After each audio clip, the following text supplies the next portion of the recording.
Welcome to the Daily Dish with New York Times bestselling author Leanne Ely. Putting vibrancy back into your everyday life and feeding your heart, mind, body, and soul. Join us every day at 1 p.m. Eastern for Motivational Monday, Tuesday's Tip, Wise Woman's Wednesday, Thirsty Thursday, Food Fight Friday, and of course Q&A, where no question is off limits, and Soulful Saturday. Here is your host, Leanne Ely, and the Daily Dish.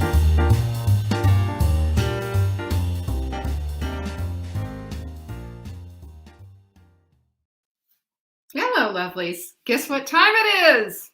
It's time. There's Lindsay and Amber, and of course, Jenny's in the house. I'm so glad. Soulful Saturday, y'all. There's Denise. Hello, Denise.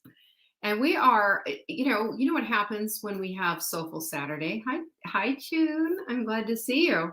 We change our quote of the week. We got a good one. Check this one out. It kind of goes a little bit with what we've been talking about too. It is better to begin in the evening than not at all. You know why? Because what happens is if it doesn't go perfectly in the morning, what do? We throw the baby out with the bathwater.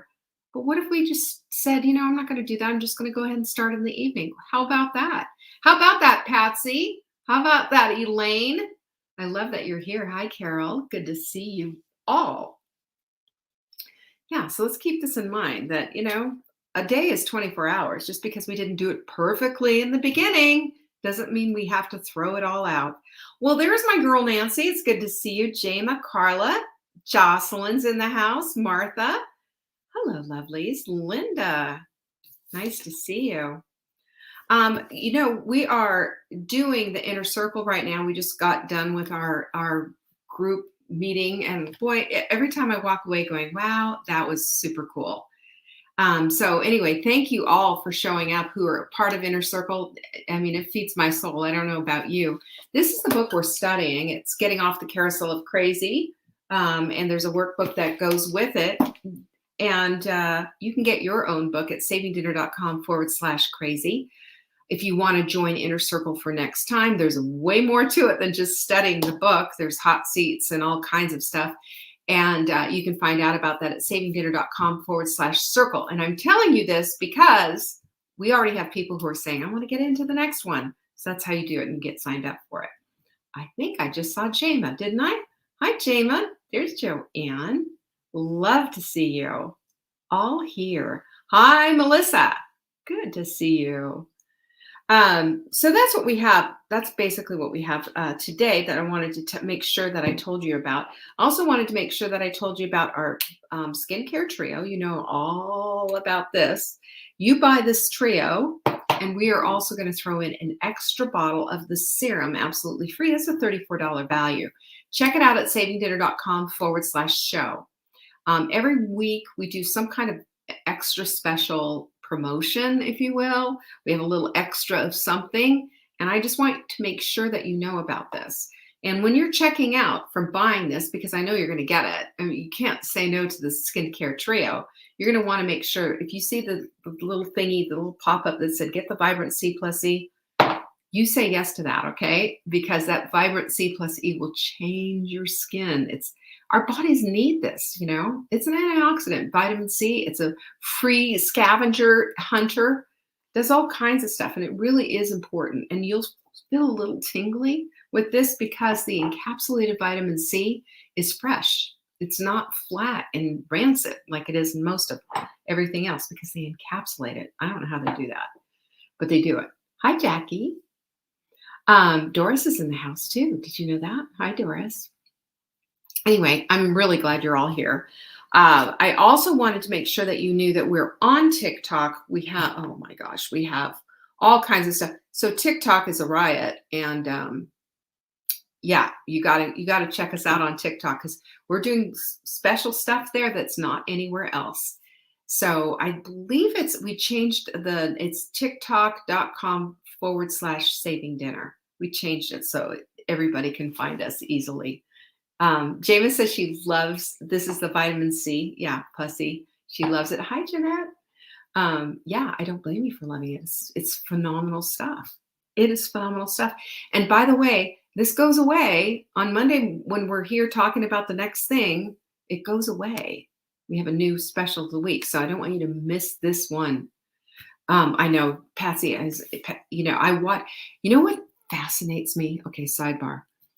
I watch these people with they've got like these kits with all these stuff and they're putting this stuff on their face. They're putting brown all around their mouths. And I think, what on earth? And then by the time they blend it out all up and everything, they've got I'm sorry, I've got a hair. It just keeps getting in my face. They've got their face all blended and contoured and what have you. I watch with absolute fascination, like what's coming next. And then of course they put the false eyelashes on. They got a little shiny end of their nose. And all of this makes sense, I suppose, for contouring one's face, but they don't look like themselves when at the end of it. And I had a funny thing and I thought, I'm going to buy some of that contour stuff and I'm just going to put it all over my face and just look like a crazy lady, because who has time for that? Who has time for that? Isn't it a riot? Am I the only one who thinks that's funny? I think it's hysterical. Anyway, Q&A is next Friday. Get your questions in. We had some good questions this time. Send them in to support@savingdinner.com. Question for Leanne on Friday goes right there in the subject line. I'll take care of it for you. That is a promise. All right. We got everything. And don't forget, everybody, who is the Pamela Pumpkin workout? See, Patsy just gave me some new knowledge here. The Pamela Pumpkin. Okay, Pamela Pumpkin workout. Pamela Pumpkin workout. I'm writing it down because I won't remember. Who does this? Who has this time? All right, I will find it and figure that one out. Oh my gosh, Patsy, look what you got me. You got me going down the TikTok land of TikToks. All right. The other thing that I want to mention too, just please, if your environment is not set up for success, I hate to tell you, but you got to be filling your brain with some good stuff, something that makes you say, Okay, so here it is. Here's something. Go where you're celebrated, not tolerated. Oh, anybody have a pinkies up on that one? Anyone? How about this one? Roses do not bloom hurriedly. For beauty, like any masterpiece, it takes time to blossom. Right on. Right? Do you like that one? How about this one? Before you hold a grudge, hold a conversation. Mel Robbins said that. Isn't that the truth? I have no time for grudge holders. It's garbage. Change doesn't have to take a long time. It happens the moment we decide. The results come from that decision every single day, step by step, drip by drip, ounce by ounce. I said that. Anyway, change your mind by changing what it is that you're looking at and bringing in. These are quote decks. This is one of the most effective tools to change your mind. I love that. Oh boy. Yes, I know. Susan likes that funny seasonal name. How about we could do Lounge Lizard Leanne's workouts? Boom. Lounge Lizard. Alrighty. I shared the quote of the day. I showed you what everything is. Are you ready? We're going to finish up our series. And our series this whole week has been on building the house and being our own contractor. But there's oftentimes other people involved. Have you noticed that? And I want to also add there is another component to building your house that you need. Melissa, that's so brilliant. Kimberly was wondering, how do you get a quote deck? Go to savingdinner.com/quote. That's where we hide the quote decks. It's also where you'll find mindful mugs. The mindful mug is in the I Have Grit, Not Quit. Do you love that? And then lastly, we have, I thought I brought it downstairs. I did. Show you. This is, you take back your life journal. Yeah.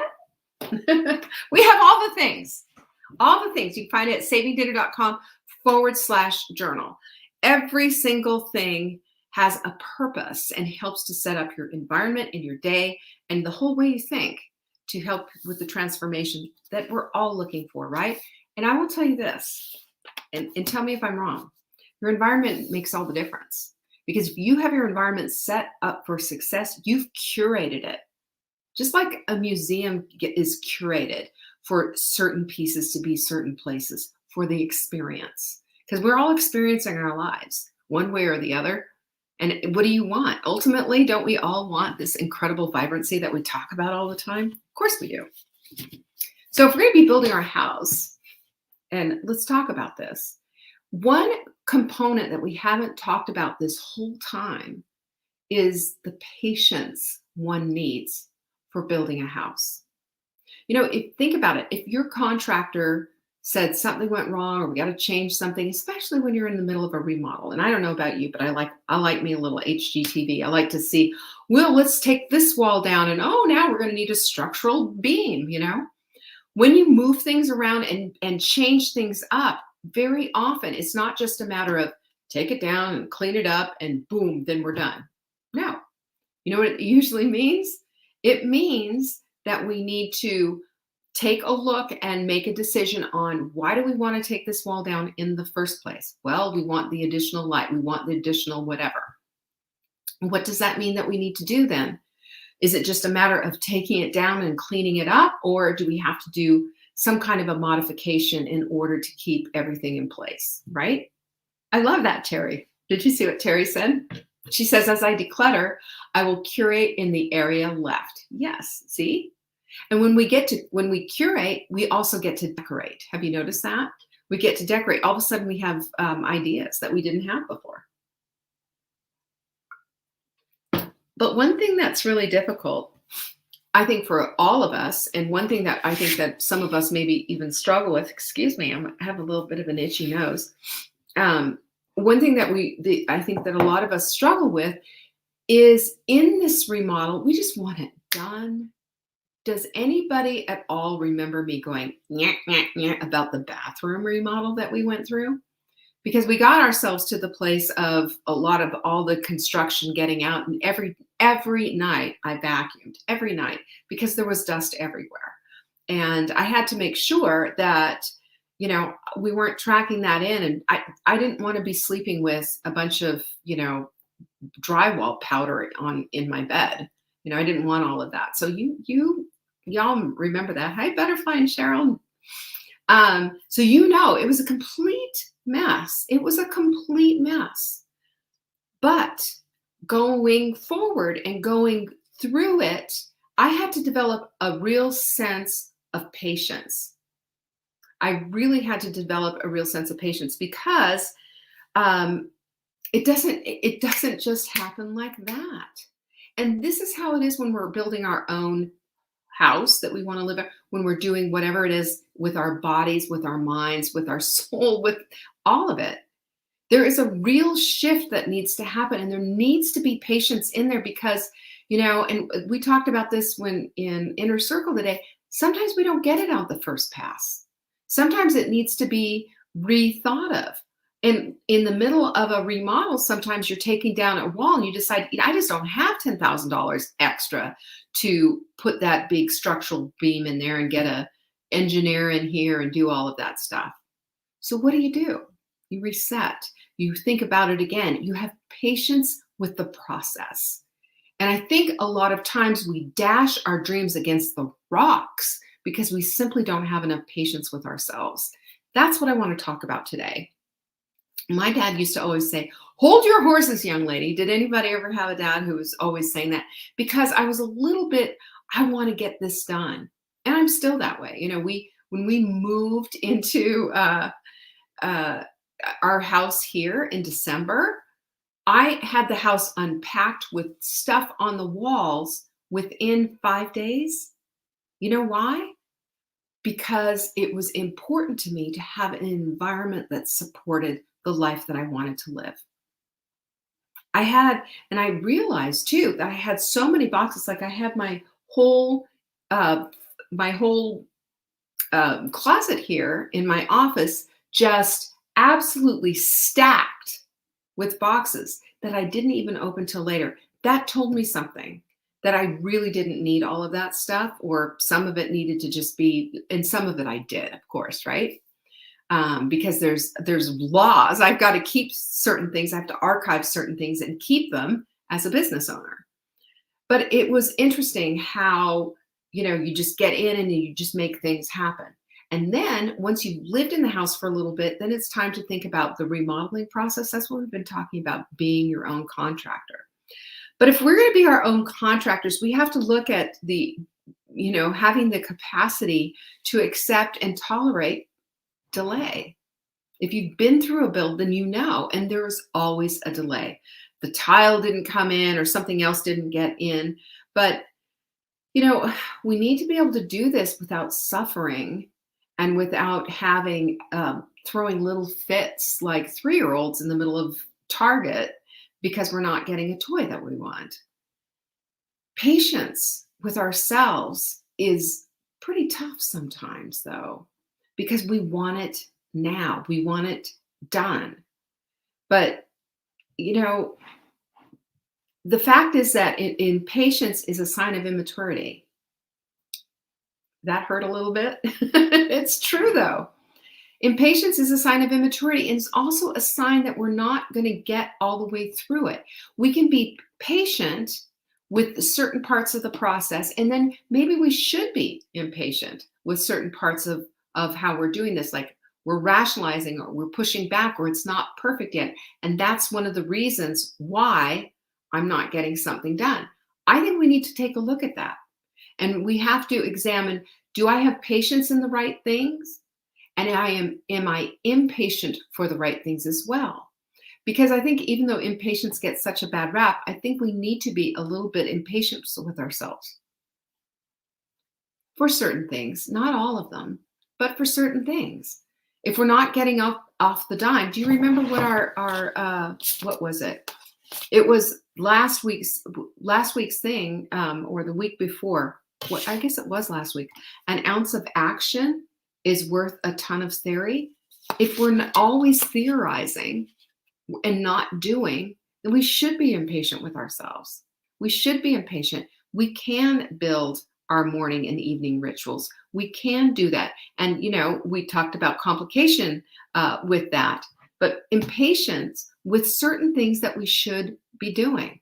If our perfectionism is holding us back from actually doing something, then that's a place for impatience. Seriously. You just say, I have no time for that. That's an impatient thing to say. But when you're saying it about something in particular, I have no time for not figuring out what my morning ritual should be and doing it. How much time do I need? And start asking yourself the questions so that you can get on with it. But we have to put patience in the right place, and we have to put our impatience also in the right place. Being impatient with things not getting done because you should be getting them done. And I hate the word should, but I have no other word. If anybody can think of another one. That's kind of the fact that we need, those are the things that we need to look at. We also have to look at what our impatience is about as well. I'm not talking about good impatience where we're saying, you know what, get off the dime, Leanne. It's time to just get this thing done, get these things done. But it's also a matter of entitlement.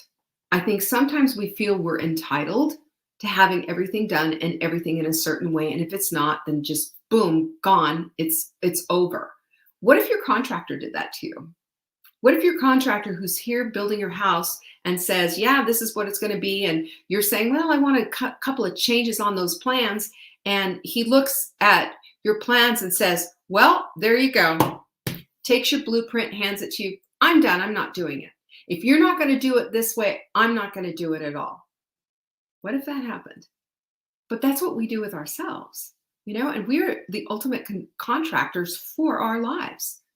And yet we are not flexible enough to see that, if you erase this and extend that and maybe open this up a little bit, then it's going to change the whole thing. And that's the thing that I'm going for.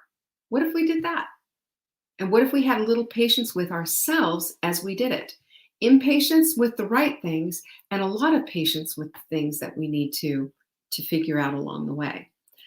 But here's this thing, and this is the most important lesson that I think we all need to learn, is that the good stuff in our lives, getting those things solidly put into place, like the beams, like the foundation, those things take time.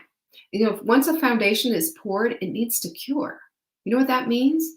Just because it's hard doesn't mean that it's cured and it's safe to build upon. Think about that for a minute. What is your foundation? And what is it that needs time to just cure?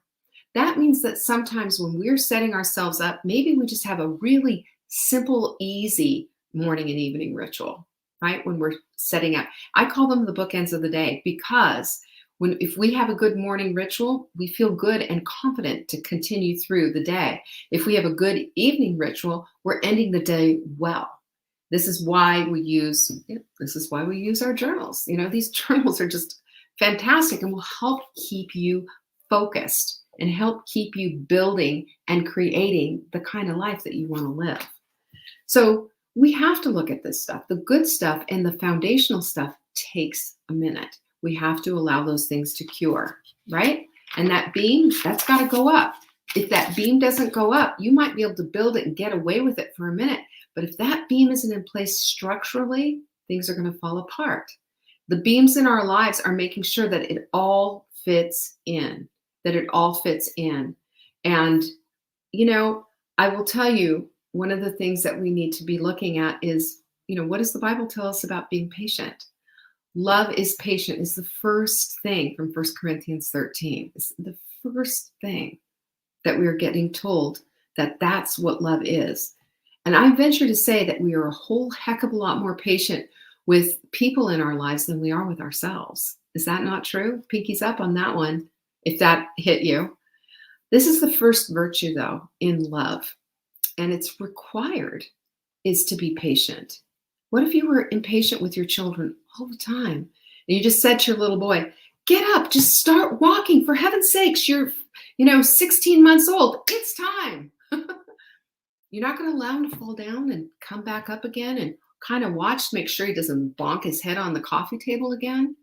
Are we so impatient that we don't allow for the learning curve? No, of course not. We're loving and we're watching carefully. What do we do with ourselves?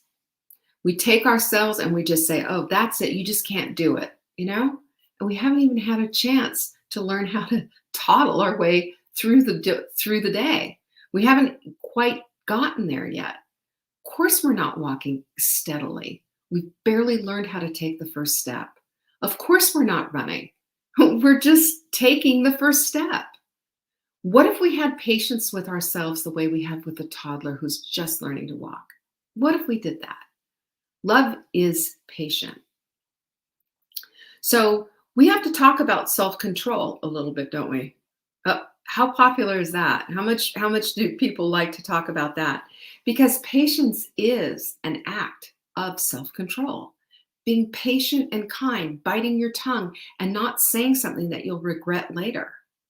That's what it is. And then when we take that even further and apply that to ourselves, because you know what? Nobody hears the conversation that's in your head except you.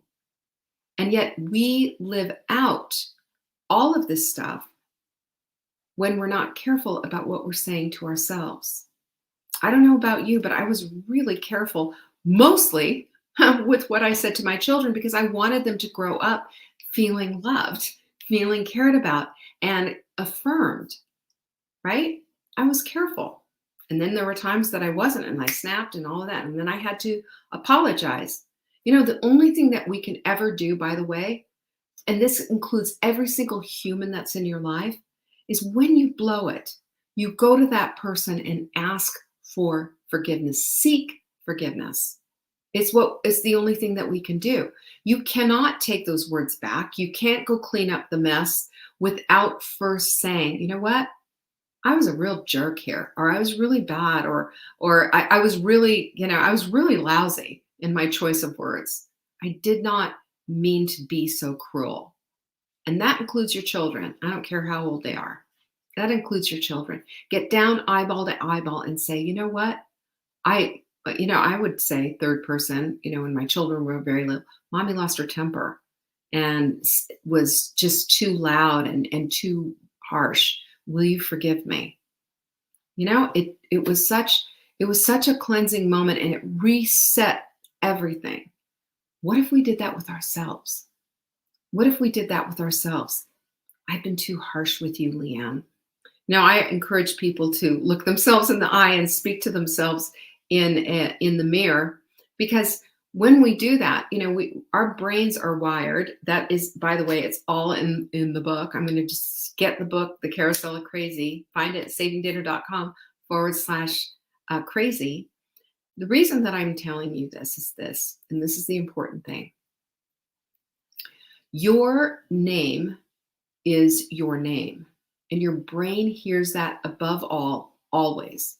If you walked into a crowded room and somebody mentioned your name, you'd be looking around to say, although they could talk about spaghetti, they could talk about your sister, Anne, they could talk about all kinds of stuff. You're not going to hear that, but you will hear your name. So there's significance with your brain when you hear your name, and when you're looking in the mirror and you're speaking to yourself. You have a moment to love yourself up. I know it sounds crazy, but I do this all the time. I speak about this in the book. I've talked about this before here on the Daily Dish, and I mention it again because we run out of patience with ourselves as we're trying to build our own lives. We run out of patience. We give ourselves all kinds of latitude and rationalizations with all the excuses. That's where we should be impatient. But we don't give ourselves the patience of seeing what it's going to take in order to build the kind of life that we need to live, and the kind of construction that it should be for us, our own, original, and custom. You're not a tract home. You are a custom creation, and you deserve that kind of attention on your life. And when you love yourself up, and when you give yourself a little loving kindness, that will help you to move into the next place. So here's the thing, is that when we allow for patience with what we're doing and making the definite delineation of saying, you know what, that didn't quite work, but you know what, let's try this time. We have those Edison moments. We always do. We always have Edison moments. But we allow for the progress then, and we allow for a new solution and a new idea and maybe a new way of doing things that are just right. Because you and we're all Goldilocks. Something could be too hard, something could be too soft, but that just right, you're the one who's going to determine that. It's like mattresses, really. It's literally like mattresses. Some people like a really firm mattress, some people like a soft one, some people like something just right in between. We get the right to do that. So patience can serve us well when we're doing this. You want to know how? I've got 9 things for you. You ready? Let's go. Number 1, it helps us to focus. When we're building our routines and our rituals, we call them rituals because they are that important.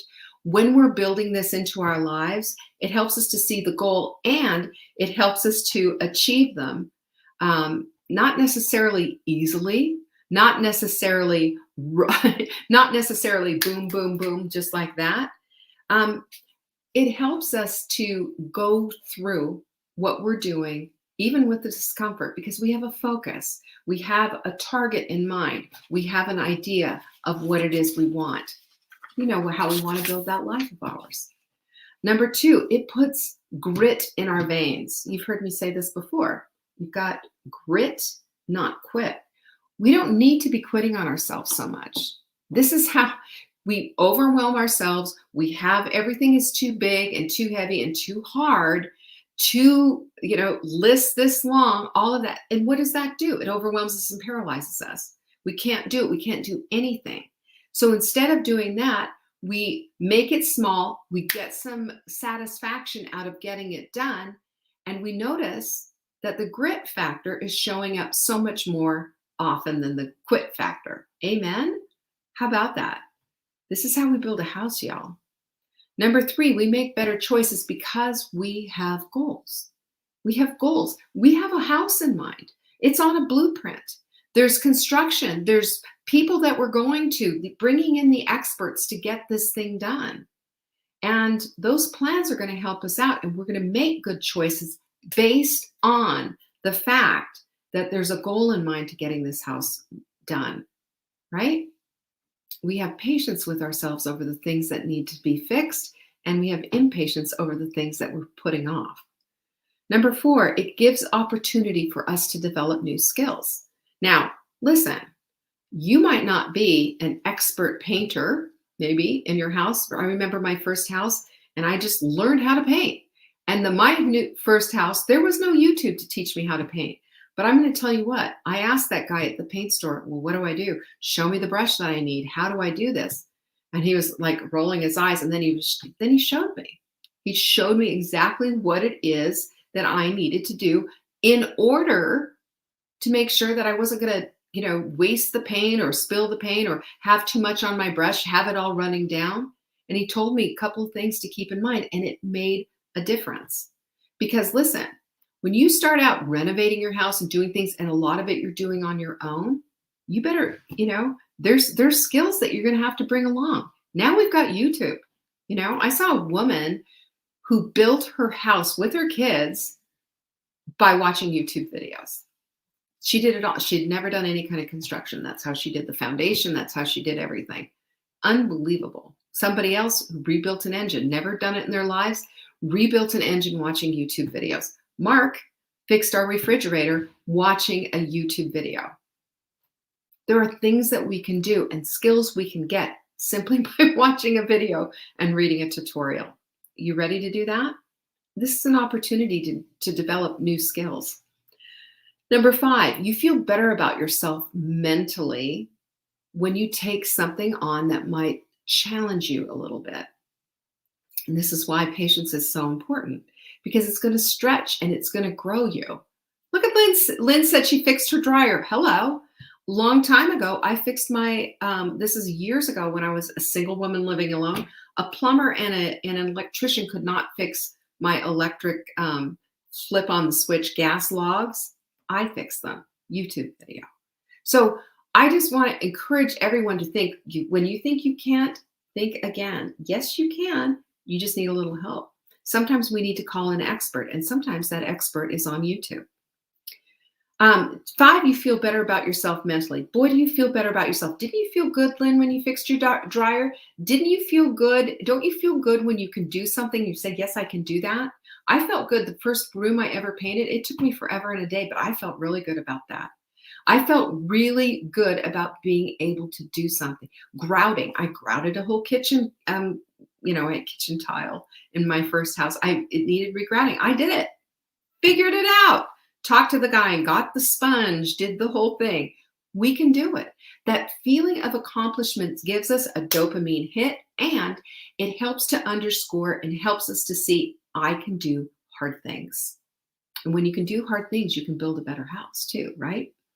So number 6 is physically.